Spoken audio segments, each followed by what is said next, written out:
Valentine day रे स्त्री को किस कले पोतीश एबे बयान जारी करी कहिले एमिति कथा। टीम इंडिया क्रिकेटर पोतीश मंगलवार इंस्टाग्राम स्टोरी रे एक बयान जारी करिसेंती। सोशल मीडिया रे एक फोटो क्रमागत भाव में भाइराल होउथिला जेउथिरे पोतीश जणे युवती सहित देखा जाउथिले एवं तांको हैप्पी वैलेंटाइन डे विश करुथिले। पोतीश निज बयान एही फोटो को फेक बोली कहउचंती जेउथिरे से निधिंक सह नजर आसीथिले उभय को किस करुथवा बेले देखा जाउथिला।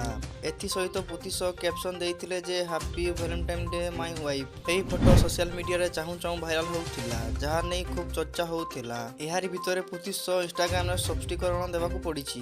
पोतीश लिखिछंती जे केही जणे मो फोटो को एडिट करूछि एवं एपरि जिंस को देखाउछि जहाको मु इंस्टाग्राम रे पोस्ट करि नाही। एथि पई से किछि कथा सत न भाबियाकू अपील करिछंती। इंस्टाग्राम में पोथिंग सौंक जहाँ फोटो देखा जाइछि से होउछि जयनीति नीति तपटिया। किछि दिन पूर्व पोथिश एक फोटो शेयर करथिले जहाँ परठारु उभयଙ୍କ ମଧ୍ୟରେ अफेयर चलिथिबार चर्चार जोर धरी रहिछि। जदिओ ଏହା ଉପରେ କୌଣସି ଖବର ବର୍ତ୍ତମାନ ସୁଦ୍ଧା ନିଶ୍ଚିତ ହୋଇ ନାହିଁ। ସେପଟେ ଫ୍ୟାନ୍ ମାନେ सोशल मीडिया रे दाबी करुछंती जे पोथिश इंस्टाग्राम रे पोस्ट करिଥିବା मात्र फोटो को हटाई देइछंती। एवं आपनको कोन राय रहिछि कमेंट बॉक्स में जरूर जणाନ୍ତୁ एवं चैनल को सब्सक्राइब कर दियंतु।